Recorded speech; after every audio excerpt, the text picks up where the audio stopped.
yang pernah dikejar anjing? Loh, belum pernah dikejar anjing, ada yang mau coba dikejar anjing? Dan mau mengetes seberapa kecepatan lari saudara kalau dikejar anjing. Yang saya tahu, orang itu kalau dikejar anjing, itu bisa lari lebih cepat daripada seharusnya. Kalau disuruh ngulang, belum tentu bisa. Itulah yang namanya eustress, sesuatu yang positif, yang bisa memunculkan potensi kita. Saya masih ingat berapa tahun yang lalu ketika anak saya itu masih kecil, anak saya yang pertama masih kecil, istri saya itu lagi hamil besar anak yang kedua. Nah waktu itu kita masih punya anjing yang besar, ya anjing yang besar ini lepas tiba-tiba, yang namanya anjing ini one man dog, ya artinya dia sama istri saya pun dia agak galak.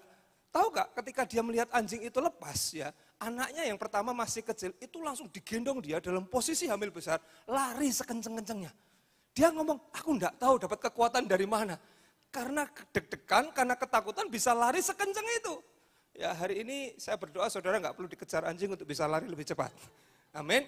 Nggak perlu dikejar-kejar KKS-nya untuk jadi KKS. Amin. KKS-nya kayak sudah mulai capek ini ngejar-ngejar anak saya. Nggak perlu dikejar-kejar sama pelayan Tuhan untuk melayani Tuhan. Ya, dengan kesadaran kita semuanya memberi yang terbaik buat Tuhan Allah kita. Haleluya. Ya. Samanya kalau saudara bisa wawancara ya, mungkin atlet-atlet terkenal, setiap kali mereka mau tanding itu juga mesti ngalami yang namanya stres loh. Bahkan kalau mereka nggak stres, saya kok curiga mereka nggak bisa mengeluarkan potensi terbaik mereka. Kalau mereka, ya biasalah mau tanding, mau melakoni pertandingan ya sudah biasa aja. Saya curiga mereka tidak akan bisa mengeluarkan potensi terbaik mereka. Tapi ketika mereka eustress tadi, mereka tertekan, mereka deg-degan, mereka bisa mengeluarkan potensi terbaik mereka dan bisa jadi juara. Seorang dokter bedah terkenal sekalipun, kalau dia mau melakukan operasi, itu pasti juga ngalami yang namanya eustress tadi. Bayangkan kalau dia biasa aja, nggak ada sesuatu yang seperti apa, bukan berarti stres kemudian bingungi, enggak loh Bapak Ibu ya, tapi dia bisa mengeluarkan potensi terbaik yang dia punya. Menurut saudara, khotbah seperti ini bisa bikin eustress nggak? Ada yang mau coba? Ya, karena itu kalau saudara perhatikan, kalau biasanya pas ada istri saya, setiap kali saya mau naik, dia biasanya ngelus punggung saya. Supaya apa? Supaya dari stres menjadi rest. Ingat punggung suami masing-masing.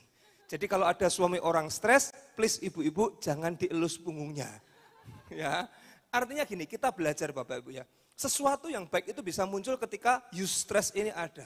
Tapi ada stres yang kedua, yaitu yang namanya distress. Nah ini adalah respon kita ketika kita berkata, aku tidak kuat lagi. Aku sudah tidak sanggup lagi. Aku sudah capek. Aku sudah lelah. Ini yang namanya stres negatif. Nah yang seperti ini, dua-duanya ini yang perlu kita kelola. Saya nggak tahu stres seperti apa yang sedang kau alami. Tapi saya percaya firman Tuhan ini bisa menjadi jawaban buat setiap kita. Amin. Saya berdoa setiap kita mengalami kemenangan. Kita tidak hidup di bawah stres, tapi kita bisa mengelola stres sehingga kita bisa tenang menjalani hidup kita dengan penuh sukacita. Yang mau bersukacita kita kasih tepuk tangan yang paling meriah buat Allah kita.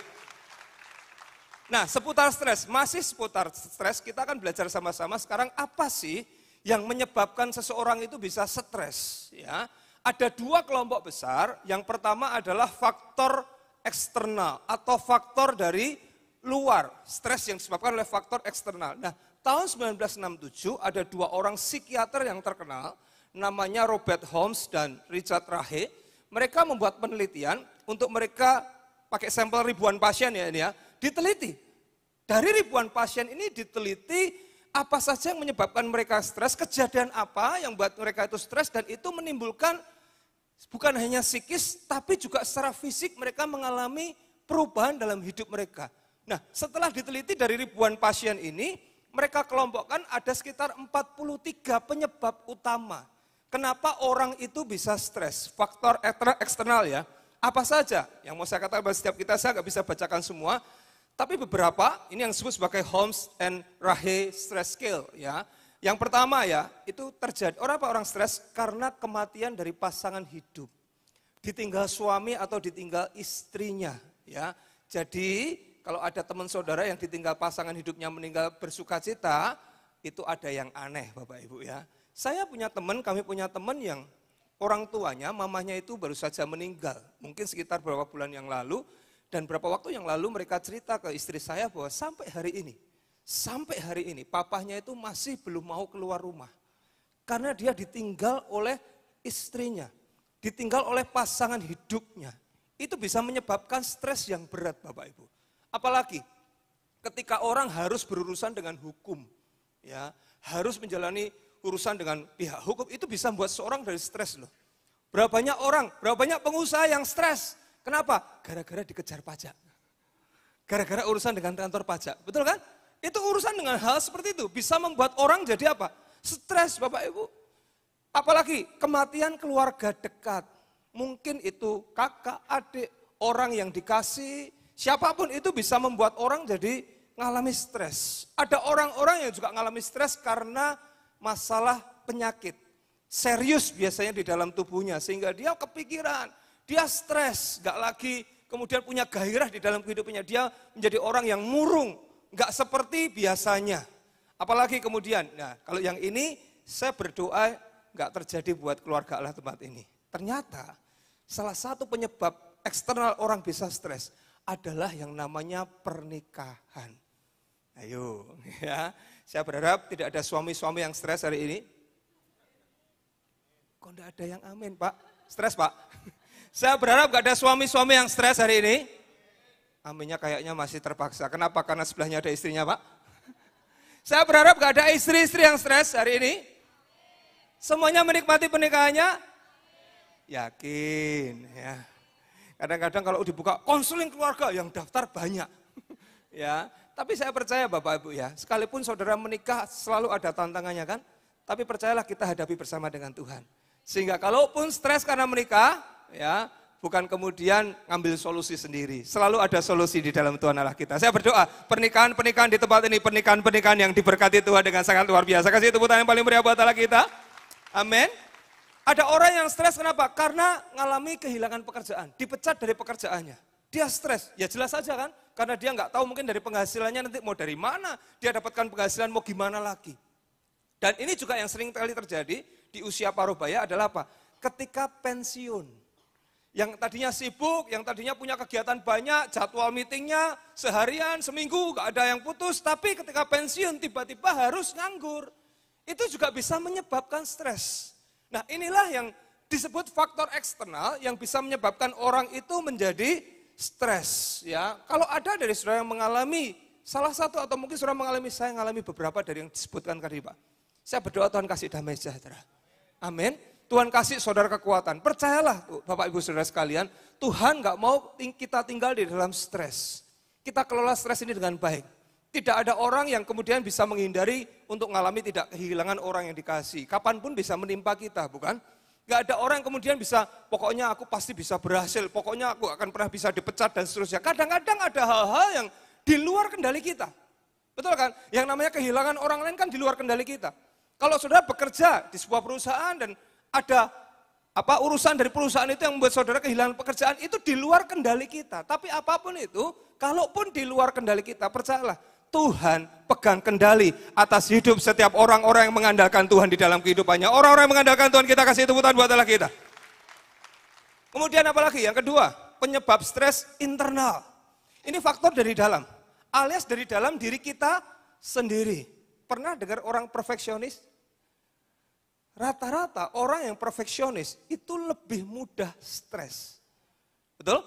Kenapa? Karena dia kepengennya yang terbaik. Tidak salah loh.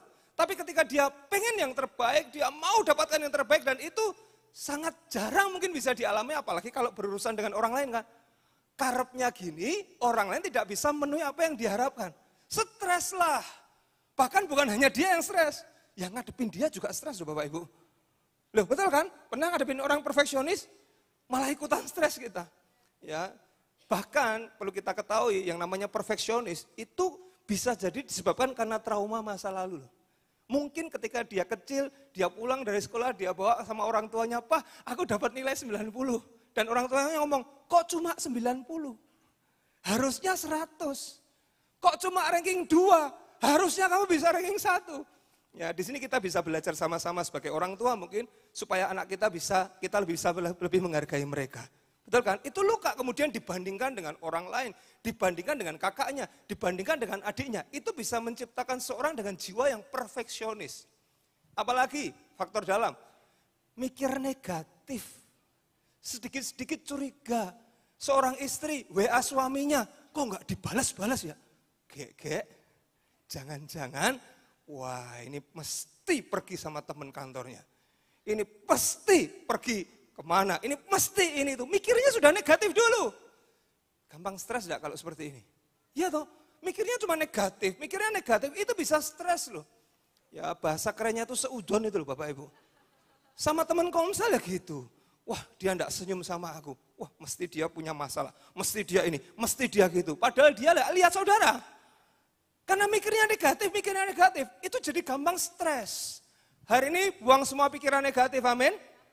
Jangan sedikit-sedikit mikir yang negatif. Apalagi ekspektasi yang tinggi pada diri sendiri. Tidak salah kita berharap melakukan yang terbaik. Kita harus melakukan yang terbaik. Betul? Tapi ketika kita punya ekspektasi yang sangat tinggi, itu membuat kita jadi tertekan. Harus ada target-target yang harus kita capai. Itu yang buat kita menjadi tertekan. Apalagi kurang percaya diri. Ya, hari ini saya berdoa setiap kita yang minder, Tuhan gantikan dengan kepercayaan diri. Amin. Kemudian ada lagi, belajar mengelola emosi. Ya, kalau kita nggak bisa mengelola emosi dengan baik, kita akan jadi orang yang gampang stres. Karena ada nggak di sini yang punya pengharapan, kepengennya ini dan tiba-tiba tidak seperti yang kau harapkan. Marahlah, paniklah, bingunglah. Betul kan? Kalau kita nggak mudah mengelola emosi dengan baik, kita jadi gampang stres Bapak Ibu. Minggu lalu Bapak Ibu, saya dan istri itu diundang pelayanan seminar keluarga di Semarang. Nah, karena acaranya sore saya nunggu anak-anak saya pulang sekolah kita ajak ke sana. Nah, buat informasi saudara, iPad yang saya pakai ini adalah milik bersama dengan anak saya. Maksudnya kalau hari Senin sampai Jumat dia pakai buat sekolah, hari Sabtu Minggu saya pakai buat khotbah. Ya, ketika hari Jumat dia pulang dari sekolah, saya ajak ke Semarang, kita berangkat ke Semarang. Pas sudah sampai Semarang, saya tanya, iPad-nya mana? Di rumah, di Jogja. Padahal bahan seminarnya ada di iPad semua. Kalau saya nggak belajar, saya masih belajar Bapak Ibu. Kalau saya nggak belajar mengelola emosi, hari itu saya sedang bawakan seminar tentang keluarga loh. Kalau hari itu saya kemudian marah-marah dan lain sebagainya, nggak bisa mengelola emosi dengan baik, kira-kira apa yang bisa saya bagikan buat seminar keluarga? Saya coba belajar berpikir tenang, oh ya saya ingat, saya WhatsApp ke panitianya di PowerPoint yang saya bikin. Bahannya nggak ada, oke lah, saya belajar dari PowerPoint yang saya buat Bapak Ibu. Dari situlah saya belajar menyampaikan apa yang harus saya sampaikan di seminar tersebut. Case close, selesai. Daripada saya marah-marah, uring-uringan, malah jadi tidak baik. Disitulah kita belajar mengelola emosi dengan baik. Karena akan selalu ada keadaan-keadaan yang di luar kendali kita, tiba-tiba saja terjadi. Jadi kita belajar sama-sama ya, kelola emosi dengan baik. Ojo gampang nesu Pak. Amin. Ya, bapaknya bilang ya, maksudnya ngomong sama ibunya, Bu, ojo gampang nesu. Ya, yuk semuanya kita bertumbuh sama-sama supaya stres menjadi rest di tengah keluarga kita. Kasih tepuk tangan buat Allah kita yang dahsyat. Haleluya. Ya, kita nggak bisa menghindari stres, betul kan? Kita nggak bisa menghindar atau mengontrol kondisi yang ada di luar kita. Stres itu akan bisa selalu datang dalam hidup kita. Selama engkau hidup tadi saya katakan. Bahkan biasanya seorang kan punya target, punya mimpi, punya keinginan. Di sini ada orang-orang punya mimpi? Ada? Amin? Ya, selama berita baiknya, selama engkau punya mimpi, engkau selalu akan bisa stres Pak. Ini yang harus kita akui bukan? Tapi sekalipun ada stres yang datang, kita bisa kelola stres itu. Kita nggak bisa hindari stres, tapi saudara dan saya kita bisa belajar untuk bisa mengelola stres itu dengan baik. Nah apa saja yang bisa kita lakukan untuk mengelola stres menjadi rest? Yang pertama, mengelola fisik. Loh, apa hubungannya? Katanya stres itu bicara tentang apa? Psikis kan? Tapi kenapa kita perlu mengelola fisik juga? Nah kita belajar dari Yesus. Satu ketika, Yesus dia mendapatkan berita bahwa salah satu sepupunya yaitu Yohanes Pembaptis itu mati dipenggal. Saudara tahu kisahnya kan? Berita itu sampai kepada Yesus. Menurut saudara, Yesus dia Tuhan, ya, tapi dia manusia. Ketika dia dengar ada orang yang sangat dia kasih, itu mati dengan cara yang mengenaskan. Kira-kira apa enggak stres itu Yesus? Kira-kira terpukul enggak ya Yesus? Ya, setuju kalau dia mendapatkan berita seperti itu, dia juga merasa terpukul ya. Dan ini yang Yesus lakukan, Markus 6 ayat 31. Lalu Yesus berkata kepada murid-muridnya, marilah ke tempat yang apa? Sunyi. Supaya kita apa? Sendirian. Dan beristirahatlah, katakan istirahat. Selamanya. Oh enggak, apa? Seketika, ya. Bukan selamanya ya, seketika. Sebab memang begitu banyaknya orang yang datang dan yang pergi, sehingga makan pun mereka tidak sempat. Orang-orang introvert pasti tahu hal ini. Ya, lihat banyak orang, lihat banyak kesibukan, yang paling diinginkan apa? Pergi ke tempat yang sunyi, menyendiri, beristirahat. Ya, saya sebagai orang yang introvert, saya sangat paham tentang hal ini. Saya nggak tahu Yesus introvert atau tidak, Bapak Ibu. Tapi hari itu dia sedang apa? Mengajarkan untuk kita juga ngerti kebutuhan atau kemampuan fisik kita. Kalau ada hal tertentu yang kita hadapi, dibutuhkan untuk beristirahat, tariklah diri kita. Ambil waktu untuk apa? Beristirahat. Tapi dikatakan seketika, tidak selamanya. Kalau selamanya itu namanya males. Tapi Yesus ajarkan, ayo kelola fisik dengan baik. Saya pun juga sama Bapak Ibu, sebagai orang introvert gak gampang. Gak gampang untuk kemudian, harus tetap dalam kondisi fresh. Untuk bisa nyampein firman Tuhan, untuk bisa lakukan ini itu. Dibutuhkan waktu untuk menyendiri. Bahkan awal-awal saya itu belajar Bapak Ibu. Saya pernah berapa tahun yang lalu cukup lama, diminta istri saya untuk datang ke acara tirakatan. Tahu tirakatan? Malam 17-an ya. Kemudian ketika saya berangkat, mungkin sekitar 10 menit, saya sudah pulang ke rumah. Istri saya kaget, loh kok sudah pulang? Tirakatanya sudah selesai. Belum, lah kok pulang katanya. Saya ngomong sama dia di sini. Saya datang ke sana ya, saya lihat orangnya banyak banget. Saya tuh seketika sesek Bapak Ibu. Lihat ada orang sebanyak itu saya sesek. Saya nggak bisa, saya harus pulang. Saya pulang akhirnya tanpa saya ngapa-ngapain di sana. Saudara pikir ketika saya harus khotbah seperti ini nggak butuh tenaga untuk mengembalikan, butuh waktu mengembalikan. Ada orang-orang tertentu yang mungkin ekstrovert, semakin banyak ketemu dengan orang semakin seger. Karena itu saya batasi diri saya sendiri. Selesai seperti ini biasanya saya ambil waktu narik diri. Diem dulu, sunyi dulu. Kenapa? Karena saya tahu sebagai orang introvert sosial baterai saya itu lemah. Ketemu banyak orang langsung gitu Bapak Ibu. Dan saya harus ambil waktu untuk charge kembali. Supaya apa? Supaya di pelayanan berikutnya saya bisa memberi lagi yang terbaik. Sama halnya dengan Yesus, dia belajar mengelola fisik. Ayo kelola fisik. Apalagi ketika ada hal-hal, ada berita yang buruk, ada berita yang berat. Ada kalanya kita ambil waktu untuk kita rest. Tarik diri dulu, menyendiri dulu, ambil waktu. Sadar bahwa tubuh saudara dan saya itu butuh apa? Istirahat. Nah, cara-cara praktis untuk kita bisa mengelola fisik itu dengan apa? Kalau saudara stres, saya kasih tahu, makan enak. Loh, Pak, biasanya khotbahnya itu doa puasa, doa puasa, doa puasa. Kok kali ini suruh makan enak? Makan enak ya Bapak Ibu, bukan makan mahal. Ya, kenapa? Karena kalau bicara makan enak itu mahal, saudara kasih saya sushi, saya nggak akan makan Bapak Ibu. Saya enggak doyan Bapak Ibu. Tapi kalau saudara kasih saya nasi padang, saya makan Bapak Ibu. Makan enak, kenapa? Kita ajarkan, ketika Elia dalam posisi loyo, lemah. Apa yang Tuhan katakan? Ayo toh, bangkit toh. Apakah Tuhan berkata seperti itu sama Elia? Enggak, dikasih makan. Suruh makan dulu, ayo makan, nikmati. Jadi setelah ini kalau capek, kalau lelah apa? Makan. Ya, makanlah, gak apa-apa, nikmati makan. Tapi tahu dengan porsinya masing-masing. Apalagi? Olahraga. Apa ya ada dalam Alkitab? Ayo olahraga. Yesus kira-kira olahraga gak ya Bapak Ibu? Ayo olahraga gak Bapak Ibu? Tahu nggak? Yesus, Alkitab katakan, Alkitab catat, Yesus itu kalau berdoa kemana? Seringkali di mana kalau Yesus berdoa? Dia kemana? Naik ke bukit, tahu nggak? Sisa olahraga itu. Loh iya kan, ketika dia naik ke bukit itu kan dia olahraga. Sebelum olahraga dia olahraga dulu, sekalian refreshing. Kanan kiri kulihat apa? Pohon. Dia sekalian refreshing, olahraga, dia gerak juga. Jadi Yesus bukan orang yang mager, cuma ngertinya doa puasa enggak. Dia juga menikmati hidup, olahraga juga. Jadi hari ini Bapak Ibu, kalau saudara besok ya minggu depan datang ibadah ke Star, ngomong sama satpamnya, Pak, eskalatornya matiin Pak. Saya mau naik olahraga ya. Bayangkan ya kalau datang ke sini wajahnya merah semua kan seger gitu kan Bapak Ibu ya. Jadi hari ini kalau eskalatornya mati jangan sungut-sungut, amin. Itu artinya Tuhan suruh saudara dan saya olahraga. Ayo perhatikan lingkar perut. Ya, supaya kita bisa punya tubuh yang sehat. Kelola fisik, karena orang yang tidak kelola fisiknya dengan baik, punya kecenderungan mudah stres. Apalagi dikatakan ya, kita belajar. Tarik nafas.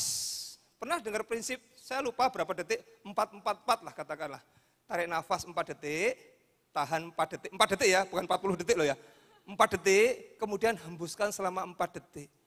Ya, di situ kita belajar untuk, ya ini namanya tarik nafas iman. Karena manusia sekarang itu sudah terbiasa buru-buru. Semuanya harus serba cepat, cepat. Ada kalanya kita perlu tarik diri, menyadari diri kita, yuk tarik nafas. Kadang-kadang kita lupa loh, ada di sini yang pernah lupa narik nafas? Ya kan, jangan-jangan saudara lupa narik nafas, kita perlu kadang nikmati nafas. Itu membuat kita menghilangkan stres, mengurangi stres juga. Musik juga bisa membantu saudara dan saya, dan yang saya percaya sini bukan dangdut koplo ya. Belajar, dengarkan musik juga. Kalau boleh saya sarankan dengarkan lagu rohani. Ya, karena di sana ada firman Tuhan juga. Jadi selain saudara bukan hanya bicara tentang genre musiknya atau seperti apa jenis musiknya, tapi ada kualitas di sana. Apalagi aromaterapi. Sudah Pak, sama suami saya, sama istri saya kalau pas habis olahraga ya kan aromaterapinya kenceng banget itu. Ya. Ada loh, memang bisa. Kita kan punya panca indera juga kan, penciuman. Di situ kita bisa, ketika kita menghirup aroma yang wangi, yang menyegarkan, itu bisa mengurangi stres dalam hidup kita. Jadi aturlah apa yang saudara bisa pilih, yang bisa meredakan stres saudara. Di sini kita belajar yang namanya nggak enak badan, stres itu nggak melulu bicara tentang serangan roh jahat. Kadang-kadang orang mau ke gereja gitu Bapak Ibu, aku mau ke gereja tapi kok aku gergesi ya, ini pasti iblis gak suka aku gereja. Jangan-jangan kamu